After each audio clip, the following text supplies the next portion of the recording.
त्वमेव माता च पिता त्वमेव बन्धुश्च सखा त्वमेव विद्या द्रविणं त्वमेव सर्व मम देव। ओम नमः शिवाय। ओम श्री हरि परमात्मा नमः।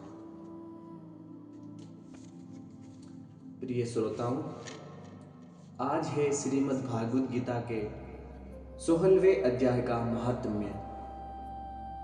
इसी क्रम में श्री महादेव जी कहते हैं, पार्वती, अब मैं गीता के 16वें अध्याय का महात्म्य बतलाऊंगा, सुनो। गुजरात में सौराष्ट्र नामक एक नगर है। वहाँ खड़गबाहु नाम के राजा राज्य करते थे, जो दूसरे इंद्र के समान प्रतापी थे।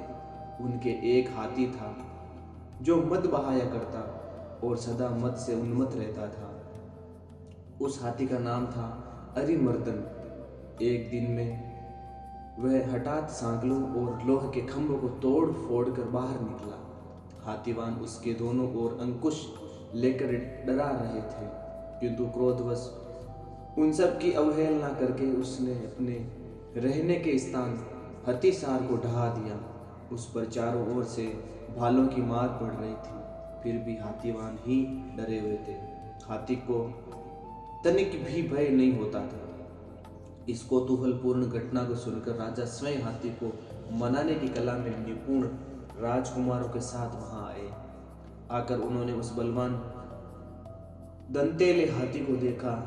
नगर के निवासी अन्य काम धंधों की चिंता छोड़ अपने बालकों को भय से बचाते हुए दूर खड़े होकर उस महाभयंकर गजराज को देखते रहे। इसी समय कोई ब्राह्मण तालाब से नहाकर उसी मार्ग से लौटे। वे गीता के 16वें अध्याय के अभयम आदि कुछ श्लोकों का जप कर रहे थे। पूर्ववासियों और पीलवानों महावतों ने उन्हें बहुत मना किया, किंतु उन्होंने किसी की न मानी। उन्हें हाथी से भय नहीं था, इसलिए वे विचलित नहीं हुए। उधर हाथी अपने फुदकार से चारों दिशाओं को व्याप्त करता हुआ लोगों को कुचल रहा था। वह ब्राह्मण उसके बहते हुए मद को हाथ से छूकर कुशल पूर्वक वहां से निकल गए। इससे वहां राजा तथा देखने वाले पूर्ववासियों के मन में इतना विस्मय हुआ कि उसका वर्णन नहीं हो सकता। राजा के कमल नेत्र चकित हो उठे। उन्होंने ब्राह्मण को बुला सवारी से उतर कर प्रणाम किया और पूछा, ब्राह्मण, आज आपने यह महान अलौकिक कार्य किया है, क्योंकि इस काल के समान भयंकर गजराज के सामने से आपसे कुशल लौट आए हैं। प्रभु, आप किस देवता का पूजन और किस मंत्र का जप करते हैं, बताइए। आपने कौन सी सिद्धि प्राप्त की है?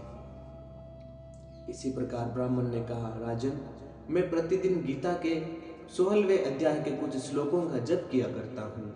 इसी से ये सारी सिद्धियां प्राप्त हुई है।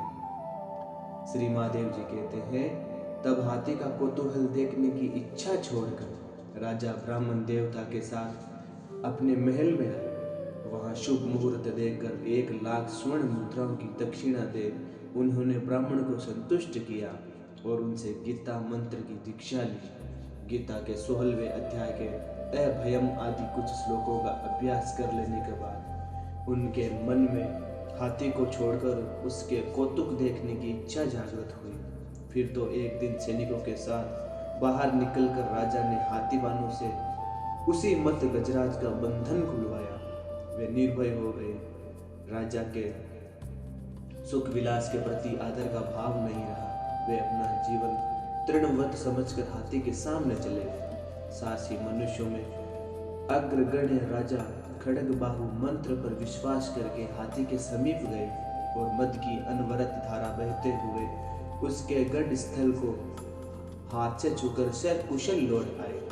काल के सम्मुख धार्मिक और खल के मुख से साधु पुरुष की भांति राजा उस गजराज के मुख से बचकर निकल आए। नगर में आने पर उन्होंने अपने राजकुमार को राज्य पर अभिषिक्त कर दिया तथा स्वयं गीता के 16वें अध्याय का पाठ करके परम गति प्राप्त की। इति श्री 16वें अध्याय का महात्म्य संपूर्ण हुआ। अब हम गीता के 16वें अध्याय का वर्णन करेंगे।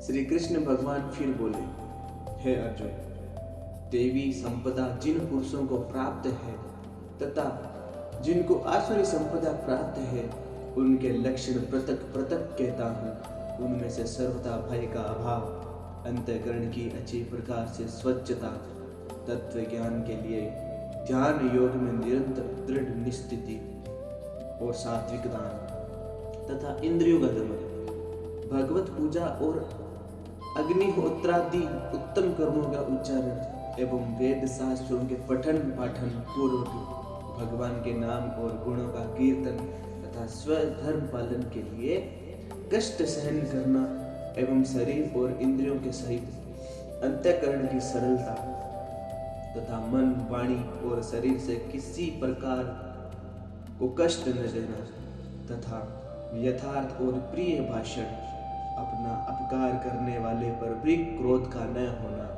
कर्मों में कर्तापन के अभिमान का त्याग एवं अंतःकरण की उपरामता अर्थात चित्त की चंचलता का अभाव और किसी भी निंदा आदि न करना तथा सब भूत प्राणियों में हेतु रहित दया, इंद्रियों का विषयों के साथ संयोग होने पर भी आसक्ति का न होना और कोमलता तथा लोक और शास्त्र के विरुद्ध आचरण में लज्जा और व्यर्थ चेष्टाओं का अभाव तथा तेज, क्षमा, धैर्य और बाहर भीतर की शुद्धि एवं किसी में भी शत्रु का अभाव न होना और अपने में पूज्यता के अभिमान का अभाव, ये सब तो हे अर्जुन देवी संपदा को प्राप्त हुए पुरुष के लक्षण है। हे पार्थ, पाखंड, घमंड और अभिमान तथा क्रोध और कठोर वाणी एवं अज्ञान भी, ये सब आसुरी संपदा को प्राप्त हुए पुरुष के लक्षण हैं। उन दोनों प्रकार की संपदाओं में देवी संपदा तो मुक्ति के लिए और आसुरी संपदा बांधने के लिए मानी गई है। इसलिए हे अर्जुन, तू शोक मत कर, क्योंकि तू देवी संपदा को प्राप्त हुआ है। हे अर्जुन, इस लोक में भूतों के स्वभाव दो प्रकार के माने गए हैं, एक तो देवों के जैसा और दूसरा असुरों के जैसा। उनमें देवों का स्वभाव ही विस्तार पूर्वक कहा गया, इसलिए अब असुरों के स्वभाव को भी विस्तार पूर्वक मेरे से सुन। हे अर्जुन, आसुरी स्वभाव वाले मनुष्य कर्तव्य कार्यों में प्रवृत्त होने को और अकर्तव्य कार्य से निवृत्त होने को भी नहीं जानते हैं। इसलिए उनमें न तो बाहर न भीतर की शुद्धि है, न श्रेष्ठ आचरण, न सत्य भाषण है। वे आसुरी प्रकृति वाले मनुष्य कहते हैं कि जगत आश्रय रहित और सर्वदा झूठा एवं बिना ईश्वर के अपने आप स्त्री पुरुष के संयोग से उत्पन्न हुआ है, इसलिए केवल भोगों को भोगने के लिए ही है, इसका सिवा और क्या है। इस प्रकार इस मिथ्या ज्ञान को अवलंबन करके नष्ट हो गया है स्वभाव जिनका तथा मंद है बुद्धि जिनकी, ऐसे वे सबका अपकार करने वाले क्रूर कर्मी मनुष्य केवल जगत का नाश करने के लिए ही उत्पन्न होते हैं। वे मनुष्य दंभ, मान और मद से युक्त हुए किसी प्रकार भी न पूर्ण होने वाली कामनाओं का आसरा लेकर तथा अज्ञान से मिथ्या सिद्धांतों का ग्रहण करके भ्रष्ट आचरणों से युक्त हुए इस संसार में बरतते हैं। वे मरने के बाद रहने वाली अनंत चिंताओं का आश्रय लेकर किए हुए और विषय भोगों के भोगने में तत्पर हुए इतना मात्र ही आनंद है ऐसे मानने वाले, इसलिए आशा रूप से सैकड़ों फांसियों से बंधे हुए और काम क्रोध के परायण हुए विषय भोगों की पूर्ति के लिए अन्याय पूर्वक धन आदि बहुत से पदार्थों को संग्रह करने की चेष्टा करते हैं। उन पुरुषों के विचार इस प्रकार के होते हैं कि मैंने आज तो यह पाया है और आज इस मनोरथ को प्राप्त होऊंगा तथा मेरे पास यह इतना धन है और फिर भी यह होवेगा। वह शत्रु मेरे द्वारा मारा गया और दूसरे शत्रुओं को भी मैं मारूंगा तथा मैं ईश्वर और ऐश्वर्य को भोगने वाला हूँ। मैं सब सिद्धियों से युक्त एवं बलवान और सुखी हूँ। मैं बड़ा धनवान और बड़े कुटुंब वाला हूँ। मेरे समान दूसरा कौन है? मैं यज्ञ करूँगा, दान करूँगा, हर्ष को प्राप्त होऊंगा। इस प्रकार के अज्ञान से मोहित है, इसलिए वे अनेक प्रकार से भ्रमित हुए चित्त वाले अज्ञानी जन मोह रूप जाल में फंसे हुए हैं एवं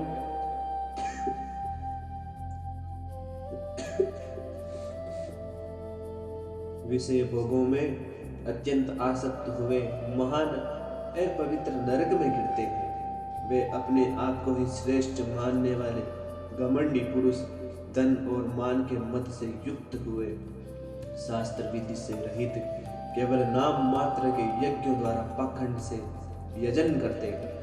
वे अहंकार, बल, घमंड, कामना और क्रोध आदि के परायण हुए एवं दूसरों की निंदा करने वाले पुरुष अपने और दूसरों के शरीर में स्थित मुझ अंतर्यामी से द्वेष करने वाले हैं। ऐसे उन द्वेष करने वाले पापाचारी और क्रूर कर्मी नराधामों को मैं संसार में बारंबार आसुरी योनि में ही गिराता हूँ, अर्थात शुकर, कुकर आदि नीच योनियों में ही उत्पन्न करता हूँ। इसलिए हे अर्जुन, वे मूढ़ पुरुष जन्म जन्म में आसुरी योनि को प्राप्त हुए मेरे को न प्राप्त होकर उससे भी अति नीच गति को ही प्राप्त होते हैं, अर्थात घोर नरकों में पड़ते हैं। हे अर्जुन, काम, क्रोध तथा लोभ ये तीन प्रकार के नरक के द्वार आत्मा का नाश करने वाले हैं, अर्थात अधोगति में ले जाने वाले हैं। इससे इन तीनों का त्याग देना चाहिए, क्योंकि हे अर्जुन, इन तीनों नरक के द्वारों से मुक्त हुआ अर्थात काम, क्रोध और लोभ आदि विकारों से छूटा हुआ पुरुष अपने कल्याण का आचरण करता है। इससे वह परम गति को जाता है, अर्थात मुझ में प्राप्त होता है। जो पुरुष शास्त्र की विधि को त्याग कर अपनी इच्छा से बरतता है, वह न तो सिद्धि को प्राप्त होता है और न परम गति को तथा न सुख को प्राप्त होता है। इससे तेरे लिए इस कर्तव्य और अकर्तव्य की व्यवस्था में शास्त्र ही प्रमाण है। ऐसा जानकर तू शास्त्र विधि से नियत किए हुए कर्म को ही करने के लिए योग्य है अर्जुन। इस प्रकार इति श्रीमद् भागवत गीता रूपी उपनिषद एवं ब्रह्म विद्या तथा योग शास्त्र विषयक श्री कृष्ण और अर्जुन के संवाद में देवासुर संपत्ति भाग योग नामक 16वां अध्याय संपूर्ण। ओम श्री हरि परमात्मा नमः। ओम भगवते वासुदेवाय नमः।